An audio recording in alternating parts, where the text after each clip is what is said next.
নিৰ্বাচনৰ পৰিকল্পনা নাই, নিজৰ গাদী দখলৰ পৰিকল্পনা কৰে প্ৰমোদ বৰাই। এইবাৰ বিটিচি নিৰ্বাচনত ইউপিপিএল দল ফেক্টৰ নহয়। নিৰ্বাচনৰ সময়ত প্ৰমোদ বৰাই মিছা প্ৰতিশ্ৰুতি দিছিল।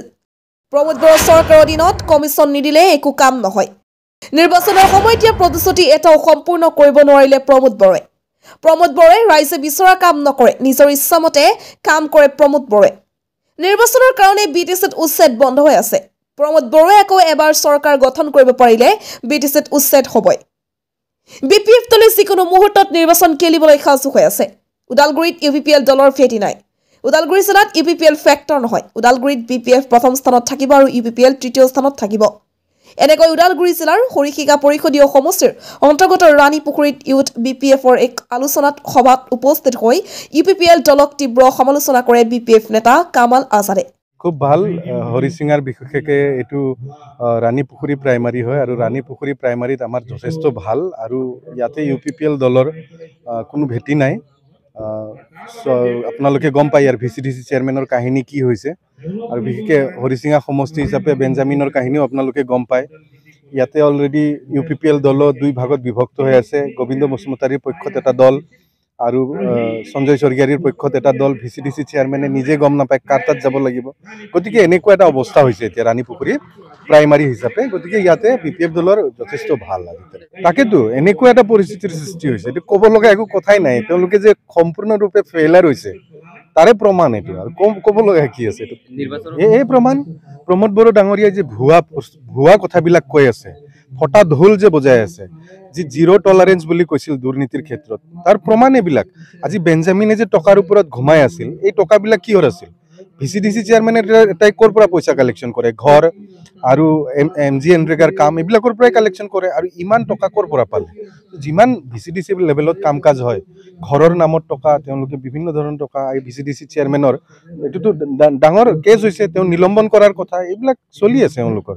গতিকে প্ৰমোদ বড়ো ডাঙৰীয়া এইবিলাক গ্ৰাউণ্ডত কি চলি আছে তেওঁ হয়তো নাজানে, নাজানে নহয় তেওঁ মিছা মাতি আছে। গতিকে তেওঁ যে আচলতে যি জিৰ' টলাৰেঞ্চৰ কথা কৈছিল এয়া সম্পূৰ্ণ এক ভুৱা। এইবিলাক ইয়াত প্ৰমাণ আৰু ৰাইজে এইবিলাক দেখি আছে চব জেগাতে। আজিৰ তাৰিখত যে কমিশ্যন নহ'লে কাম নহয়, কোনটো লেভেলত কিমান টকা দিব লগা হয়, চিণ্ডিকেটবিলাক কেনেকৈ চলি আছে, ৰাইজে চব দেখি আছে।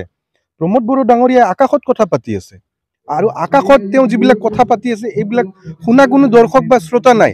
আজি তেওঁ ভিজন ডকুমেণ্টৰ কথা কৈ ফালি আছে। আপোনালোকে জানি আচৰিত হ'ব আৰু কেতিয়াবা সাংবাদিক হিচাপে প্ৰশ্ন কৰিব যে 2020 চনত যিটো তেওঁলোকৰ নিৰ্বাচনী প্ৰতিশ্ৰুতি আছিল, ইস্তাহাৰ আছিল, সেই ইস্তাহাৰখনৰ নামো আছিল ভিজন ডকুমেণ্ট। তো প্ৰমোদ বড়ো ডাঙৰীয়াই এতিয়া তেওঁ দুটা ভিজন ডকুমেণ্ট ওলালে। এটা 2020 চনত ওলাইছিল ভিজন ডকুমেণ্ট। এই ভিজন ডকুমেণ্টটোৰ অৱস্থা কি আজিৰ তাৰিখত? এই যিটো 2020 চনৰ প্ৰমোদ বড়োৰ ভিজন ডকুমেণ্ট আছিল, তাতে প্ৰায় 164টা প্ৰতিশ্ৰুতি আছিল। সেই প্ৰতিশ্ৰুতিৰ এটা প্ৰতিশ্ৰুতিও তেওঁ পালন কৰা নাই। মানে 2020 চনৰ ভিজন ডকুমেণ্টত প্ৰমোদ বড়ো ডাঙৰীয়াই যিবিলাক প্ৰতিশ্ৰুতি দিছিল তাৰে এটা প্ৰতিশ্ৰুতিও পালন কৰা নাই। আকৌ তেওঁ 2024 চনত অবতৰীয়া বৰষুণৰ নিচিনাকে আৰু এটা ভিজন ডকুমেণ্ট লৈ আহিছে। এইটো কি নিৰ্বাচনী ইস্তাহাৰ নে? তেওঁ চৰকাৰ যোৱাৰ আগত তেওঁ কি কৰিব খুজিছে, কি তেওঁ প্ৰমোদ বড়ো ডাঙৰীয়াই ৰাইজে যিটো বিচাৰে সেইটো তেওঁ নকৰে। প্ৰমোদ বড়ো ডাঙৰীয়াই নিজে কি বিচাৰি আছে সেইটোহে কৰে।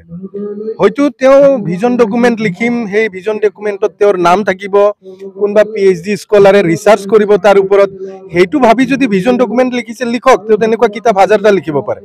কিন্তু ৰাইজে যিবিলাক কাম বিচাৰি আছে এইবিলাক কামটো ভিজন ডকুমেণ্টত লিখা হৈছে নে নাই? ৰাস্তা দলং ঘাট লিখা হৈছে নে নাই? ডেভেলপমেণ্টৰ কাম কাজ লিখা হৈছে নে নাই? আজি যে বজাৰ বেয়া হৈ গ'ল, ঠিকাদাৰবিলাক অৱস্থা বেয়া চলি আছে, ব্যৱসায় বাণিজ্য ঠপ হৈ গ'ল, BTCত যিমান পইচা আনিব লাগিছিল আনিব পৰা নাই। আপোনালোকে শুনিলে আচৰিত হ'ব, BTCত প্ৰত্যেক বছৰে বাজেট 10%কে বাঢ়ে প্ৰত্যেক বছৰ। আৰু হাগ্ৰামা মহিলাৰী ছাৰে যেতিয়া শাসন এৰিছিল সেই হিচাপত যদি আজি 4 বছৰৰ মূৰত BTCৰ বাজেট এতিয়া 1500 কোটি মান হ'ব লাগিছিল, কিন্তু প্ৰমোদ বড়ো ডাঙৰীয়াই আনি আছে 800 কোটি। মানে 700 কোটি তেওঁ আনিবলৈ অপাৰগ, আনিব পৰা নাই।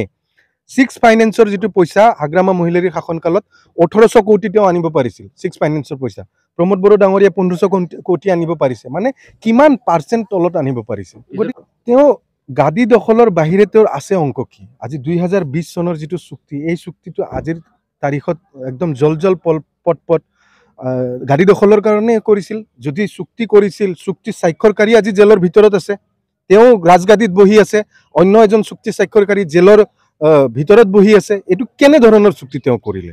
গতিকে এইবিলাক ৰাইজে চব বুজি পাইছে। প্ৰমোদ বড়ো ডাঙৰীয়াৰ বিষয়ে বুজি পাবলৈ বাকী নাই। তেওঁ এতিয়া এই ছুইজাৰলেণ্ড বনাই দিম, ভিজন ডকুমেণ্ট লৈ আহিম, শান্তিৰ কথা তেওঁ মোক প্ৰমোদ বড়ো ডাঙৰীয়াক মই ডাইৰেক্টলি প্ৰশ্ন কৰিব খোজোঁ যে শান্তি এটা অঞ্চলত আনিব লাগিলে কাৰ দৰকাৰ হ'ব? প্ৰশাসনৰ দৰকাৰ হ'ব, পুলিচৰ দৰকাৰ হ'ব। পুলিচটো তেওঁৰ আণ্ডাৰত নাই। পুলিচ নোহোৱাকৈ তেওঁ কেনেকৈ শান্তি আনিব পাৰে? গতিকে এইবিলাক বহুত ডাঙৰ কথা। এইবিলাক যে কথা যদি বিতংভাৱে আলোচনা কৰিব কৰা হয়, তেওঁ মই নাভাবোঁ যে তেওঁৰ যুক্তি থাকিব পাৰে, তেওঁৰ কথাৰ কিবা ভেলু থাকিব পাৰে। এনেকুৱা উচ্ছেদক লৈতো আমাৰ দীঘলীয়া আন্দোলন চলিছিল। প্ৰমোদ বড়ো ডাঙৰীয়াই 2020 চনৰ চুক্তিত লিখিছে উচ্ছেদ কৰিম বুলি, আৰু সেই অনুযায়ী তেওঁ উচ্ছেদ আৰম্ভও কৰিছিল। বিভিন্ন ঠাইত উচ্ছেদৰ নটিচ দিছে, মুখ্যমন্ত্ৰীৰ লগত বহি বিভিন্ন ধৰণৰ ৰিজলিউশ্যন লোৱা আছে। তেওঁ ৰেগুলাৰ এভিকশ্যন ড্ৰাইভ কৰিম বুলি কৈছে। ৰিচেণ্টলি তেওঁলোকে হাইকোৰ্টত এফিডেভিট ছাবমিট কৰিছে, য'ত তেওঁলোকে লিখা আছে, নাম সহকাৰে লিখিছে, অমুক মানুহক আমি উচ্ছেদ কৰিম। কিন্তু চব বস্তু এতিয়া নিৰ্বাচনৰ বাতাবৰণত তেওঁ ঢাকি ৰাখিছে। কিন্তু ভিতৰুৱা যিবিলাক অফিচিয়েল কাম কাজ এইবিলাক চলি আছে, এইবিলাক প্ৰস্তুত হৈ আছে। যদি 2025 চনত ভগৱানে নকৰক, আল্লাই নকৰক, যদি 2025 চনত প্ৰমোদ বড়ো ডাঙৰীয়াই পুনৰাই BTCৰ গাদীখনত চাল চক্ৰান্ত কৰি যদি আকৌ বহে, তেতিয়াহ'লে কিন্তু বৰ বেয়া দিন আহিব। বিশেষকৈ যিসকল ব্যক্তি ভূমিহীন ব্যক্তি তেওঁলোকৰ কাৰণে, তেওঁলোকৰ ওপৰত উচ্ছেদ চলোৱা হ'ব বুলি যিখিনি গ্ৰাউণ্ড ৱৰ্ক তাৰ পৰা প্ৰমাণিত হয়। আমি সম্পূৰ্ণ প্ৰস্তুত আৰু আমাৰ খুব শক্তিশালী পজিশ্যনত আছোঁ। BTCত আজিৰ তাৰিখত আমি 1 নম্বৰভাৱে শক্তিশালী। আমাৰ টক্কৰ ওদালগুৰি জিলাত বিজেপিৰ লগত হ'ব। UPPL ইয়াতে ফেক্টৰ নহয়। আৰু গ্ৰাউণ্ড ৱৰ্কাৰ বা আপোনালোকেও সাংবাদিক হিচাপে এইখিনি অনুমান জানে যে ওদালগুৰি জিলাত টক্কৰ যদি হ'ব BPFৰ লগত বিজেপিৰ হ'ব। UPPL ইয়াতে ফেক্টৰ নহয়। আৰু UPPL 3 নম্বৰ পজিশ্যনত আছে। বাকী বিজেপি দল বাক্সাত অলপ ষ্ট্ৰং, কিন্তু চিৰাং আৰু কোকৰাঝাৰত বিজেপি দলো ষ্ট্ৰং নহয়। সেই অনুযায়ী যদি চাওঁ, আমাৰ চৰকাৰ আহাটো খাটাং হৈ আছে। আজি চাওক, UPPL আৰু বিজেপিয়ে স্পষ্ট কৰিব পৰা নাই যে তেওঁলোকে একেলগে খেলিব নে বেলেগ খেলিব।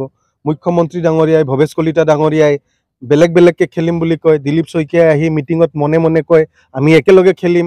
আকৌ সাংবাদিকৰ পৃষ্ঠাত আহে আকৌ বেলেগকৈ খেলিব। তো তেনেধৰণৰ কুঁৱলী পৰিৱেশ সৃষ্টি কৰিছে।